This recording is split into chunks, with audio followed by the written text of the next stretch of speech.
আজি দুদিনমান আগতে এটা ফেচবুকত মই আপডেট পালো। বৰ মৰ্মস্পৰ্শী কথা এষাৰ এজন মানুহে লিখিছে।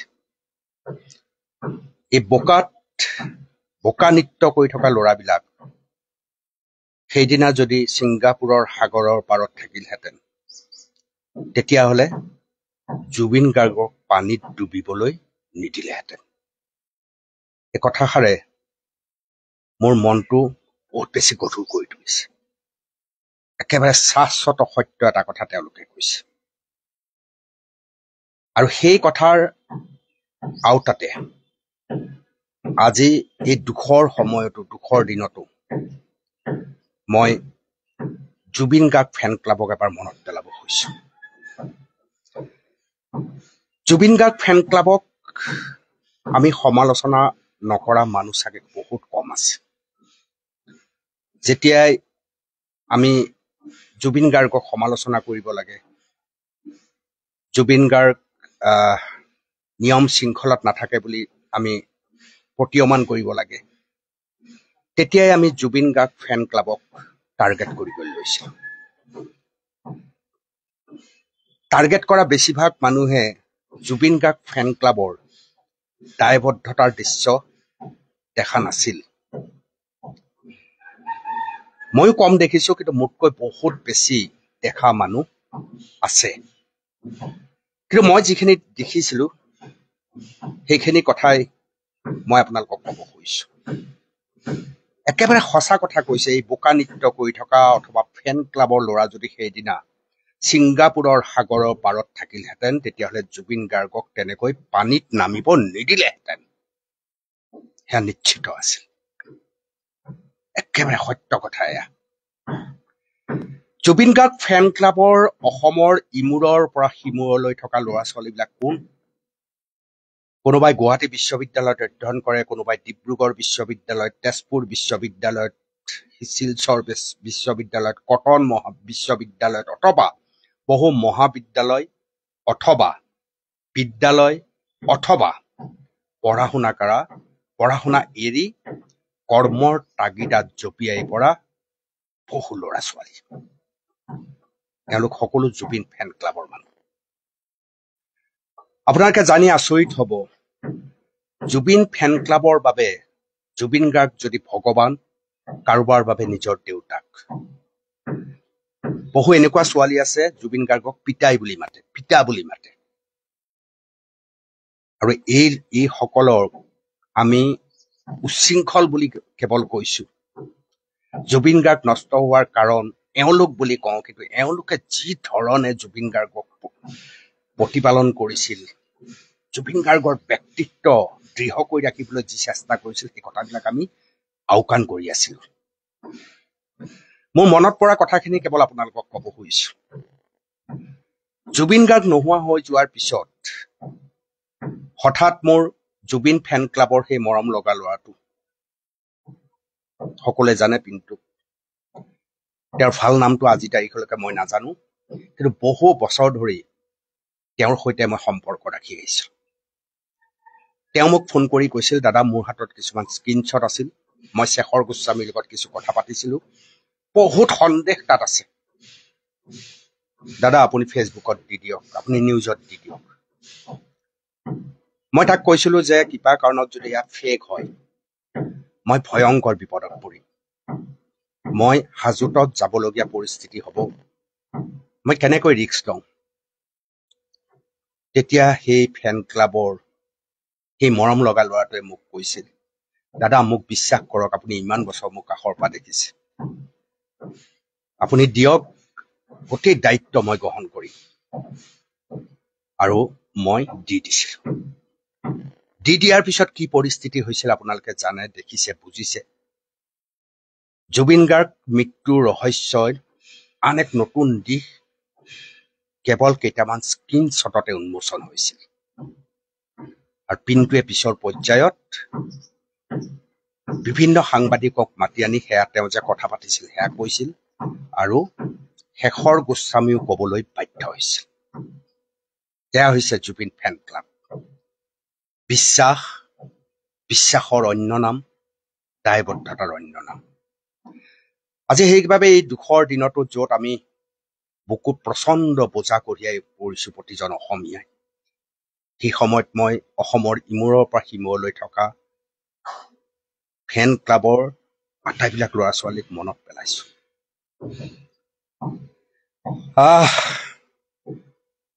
সঁচা অৰ্থতে এই ফেন ক্লাবৰ ল'ৰা ছোৱালীবিলাক আমি কিন্তু বহুতে বুজিয়েই নাপালো, আমি মূল্যই দিব নোখোজিলো।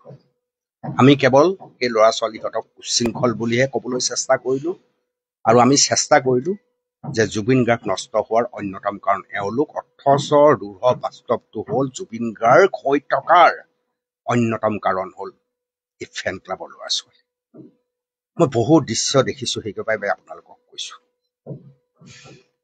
এবাৰ মই দেখিছিলো জুবিন গাৰ্গে গীত গাব, তাৰ পূৰ্বে জুবিন গাৰ্গৰ ভৰিখন কুহুমীয়া পানীৰে ধুই দিছিল, কাৰণ অকমান চৰ্দি আছিল।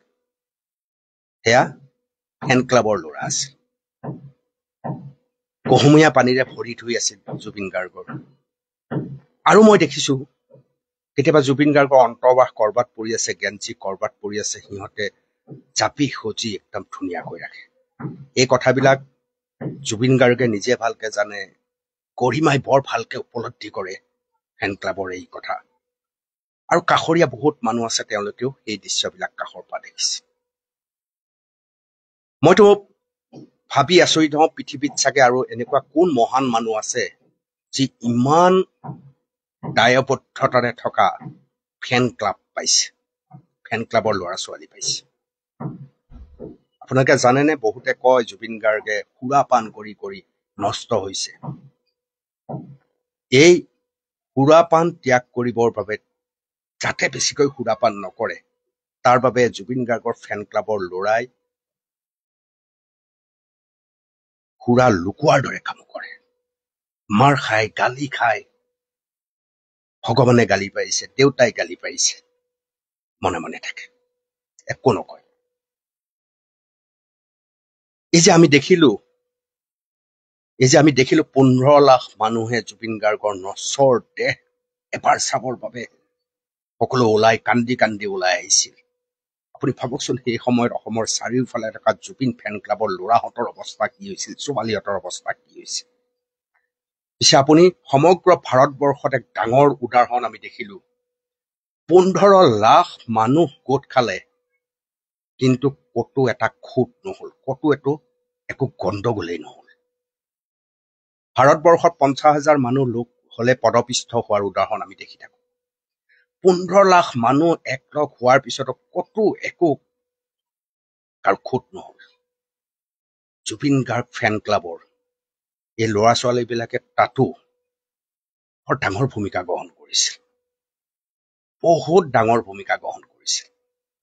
বুকুত তেওঁলোকৰ পচন্দ বোজা, সকলো সময়তে আপুনি মই কন্দাতকৈও বহুত বেছি কান্দিছে তেওঁলোকে, ভাঙি গৈছে, কিন্তু স্থিৰ হৈ আছে যে ৰজা গ'ল, ৰজা যাবৰ সময়ত ক'তো একো গণ্ডগোল হ'ব নালাগিব।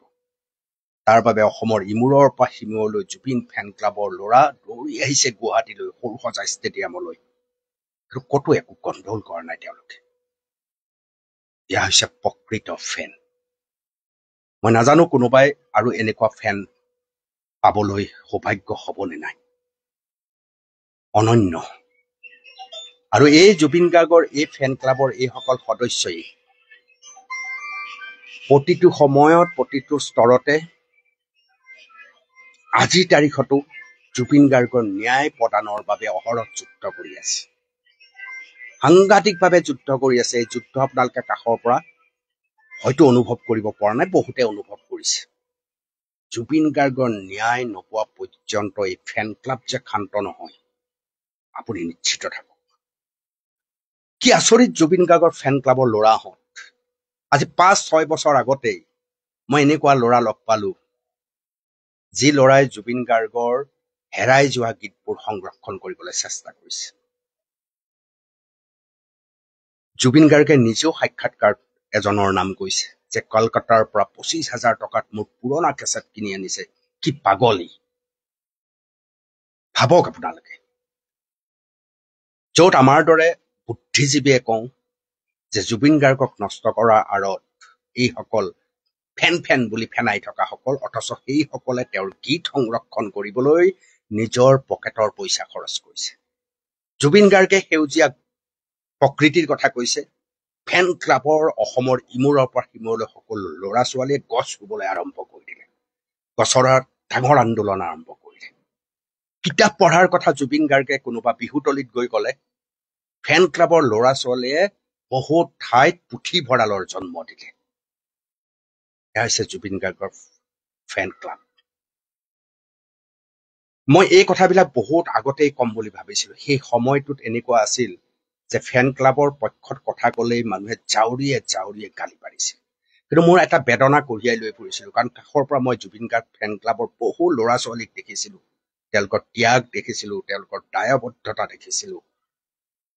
ক'লে আজিকালি খেদা মাৰি অহাৰ যিটো নীতি, কিন্তু তাৰ মাজত মই ভিতৰি জুবিন ফেন ক্লাবৰ প্ৰত্যেকটো যিমানক লগ পাইছো সকলো ল'ৰা ছোৱালীৰ লগত মই কথা পাতি আছো, সাহস দিবলৈ চেষ্টা কৰিছিলো। তোমালোকে যে ভাল কাম কৰিছা, এই ভাল কাম অব্যাহত ৰখা বুলি মই কৈছিলো। আজি জয় জুবিন দা যে শব্দটো শুনিছে, আমি যে সকলোৱে জয় জুবিন দা বুলি কৈ এটা যে প্ৰাপ্তি পাওঁ, এনে শব্দবিলাক ফেন ক্লাবৰ পৰাই ওলাই অহা শব্দ। আজি সোণাপুৰত এই বেদনা সহি জুবিনৰ বাবে কাম কৰিব খোজা ফেন ক্লাবৰ ল'ৰাসকলে সোণাপুৰত গৈ অকমান সময় থিয় হয়, চকু দুটা মুদে জুবিনৰ অস্তিত্ব অনুভৱ কৰিবলৈ চেষ্টা কৰে তেওঁলোকে। আপোনালোকে সোণাপুৰত গ'লে তেনেকুৱা ফেন ক্লাবৰ ল'ৰা ছোৱালীক দেখিবলৈ সক্ষম হ'ব। আৰু এতিয়াতো আৰু বেছি দায়বদ্ধতাৰ বাঢ়িল এই ফেন ক্লাবৰ। এতিয়া ন্যায়ৰ বাবেতো আমি যুঁজি আছোৱেই।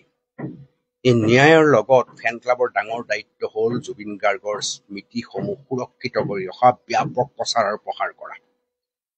আজি যে সমগ্ৰ ভাৰতবৰ্ষই জুবিন গাৰ্গৰ অস্তিত্ব অনুভৱ কৰিছে, তাত ফেন ক্লাবৰ ভূমিকা বহুত বেছি। এতিয়া দায়িত্ব তেওঁলোকৰ আৰু বাঢ়িল। এতিয়া জুবিন গাৰ্গৰ প্ৰতিটো সৃষ্টিৰ ব্যাপক প্ৰচাৰ আৰু প্ৰসাৰৰ বাবেও তেওঁলোকে এক ডাঙৰ সংগ্ৰাম কৰিব লাগিব। আৰু মই বিশ্বাস কৰো জুবিন ফেন ক্লাব, অসমৰ ইমূৰৰ পৰা সিমূৰলৈ থকা ফেন ক্লাবে সেই কাম কৰিবলৈ সক্ষম হ'ব। মই ইয়াৰ পৰাই চেলুট জনাইছো তেওঁলোকক। এতিয়া আমাৰ আটাইতকৈ ডাঙৰ লক্ষ্য হৈছে ন্যায়। জুবিন গাৰ্গৰ মৃত্যুৰ ৰহস্য উদ্ঘাটন হ'ব লাগিব, জুবিন গাৰ্গে ন্যায় পাব লাগিব। এইটো হৈছে আমাৰ প্ৰথম আৰু এক প্ৰকাৰ ক'ব পাৰে অন্তিম চৰ্ত। আমাক ন্যায় লাগিব, যিকোনো প্ৰকাৰে এই ন্যায় জুবিন গাৰ্গে পাব লাগিব। আজি ছিংগাপুৰত থকা সেইসকল অসমীয়াই কেনেধৰণৰ অসমীয়া মই ভাবি নাপাম। যদি তোমালোকে ভুলেই কৰা নাই, তোমালোকৰ যদি কোনো দোষেই নাই, কিয় অসমলৈ আহি সন্মুখত কথাবিলাক কবলৈ ভয় কৰিছা? কি তোমালোকৰ অসমীয়াৰ তেজ সোমাই থকা নাই? জুবিন গাৰ্গৰ কাষে কাষে তোমালোকে ঘূৰিলা আৰু আজি সেই কথাখিনি কবলৈ তোমালোকে কিয় ভয় কৰিছা? এতিয়া আমাৰ বাবে ডাঙৰ প্ৰত্যাহ্বান জুবিন গাৰ্গৰ সেইসকল এছচিয়েশ্যনৰ ল'ৰাসকল যিয়ে চাক্ষুষ অভিজ্ঞতা আছে, দেখিছিল গোটেই দৃশ্য, তেওঁলোকক অসমত আনিব লাগে। SITৰ জেৰাৰ মুখামুখি তেওঁলোকক আমি কৰাব লাগে। আৰু এই মুহূৰ্তত জুবিন গাৰ্গ ফেন ক্লাবে তাতো এক উল্লেখযোগ্য ভূমিকা গ্ৰহণ কৰি আছে। আজি হয়তো বহুতেই মই কোৱা কথাখিনি অনুভৱ কৰিছে। যি ফেন ক্লাবক আমি কঠোৰ সমালোচনা কৰিছিলো, আজি ফেচবুকত সেই ফেন ক্লাব বা বোকা নৃত্য কৰা সেই ল'ৰাহঁতক, যাক আমি উচ্ছৃংখল অভদ্ৰ বুলি কৈছিলো, আজি আমি সামাজিক মাধ্যমত ক'বলগীয়া হৈছে, যদি সেইদিনা সাগৰৰ পাৰত এই বোকা নৃত্য কৰি থকা অথবা ফেন ক্লাবৰ ল'ৰা ছোৱালী থাকিলহেঁতেন, তেতিয়াহ'লে জুবিন গাৰ্গক পানীত ডুবিব নিদিলেহেঁতেন। আৰু সঁচাকৈ একেবাৰে ধ্ৰুৱ সত্য, ৰুঢ় বাস্তৱ। সেইকাৰণে ইয়াৰ পৰাই দূৰৰ পৰাই মই ফেন ক্লাবৰ প্ৰতিজন লোকক চেলুট জনাইছো। আৰু তেওঁলোকক মই কৈছো জুবিন গাৰ্গৰ ন্যায় আৰু পাছৰ পৰ্যায়ত তেওঁৰ স্মৃতি সংৰক্ষণ বিকাশৰ সকলো স্তৰত মোৰ দৰে প্ৰতিজন অসমীয়া তোমালোকৰ লগত আছে। তোমালোক অসমৰ ইমূৰৰ পৰা সিমূৰলৈ যি গাঁও অঞ্চলত য'ত আছা চহৰত আছা সকলোৱে একেলগে যুদ্ধ কৰা। আমি আছো তোমালোকৰ লগত। এইখিনি আছিল মোৰ ক'বলগীয়া। আপোনালোকে কি ভাবে? আৰু জুবিন গাৰ্গৰ প্ৰিয় ফেন ক্লাবৰ সদস্যসকলক মই অনুৰোধ জনাইছো আমি কি কৰিব পাৰো। জুবিন গাৰ্গৰ ন্যায় আমাৰ প্ৰথম চৰ্ত। ইয়াৰ লগত আমি আৰু কি কৰিব পাৰো, ইয়াতে যদি আমি চৰ্চা কৰিব পাৰো কথাষাৰ বেয়া নহ'ব। গতিকে এই ক্ষেত্ৰত তোমালোকৰ ক'বলগীয়াখিনিও কমেণ্ট বক্সত ক'বা। আহা আমি এই সংগ্ৰামখন চলাই যাওঁ, কিন্তু এই সংগ্ৰামৰ প্ৰথম চৰ্তটো হৈছে জুবিন গাৰ্গৰ মৃত্যুৰ ৰহস্য উদ্ঘাটন, অৰ্থাৎ ন্যায় ন্যায় ন্যায় ন্যায় আৰু তাৰ মাজতে জয় জুবিন। ধন্যবাদ।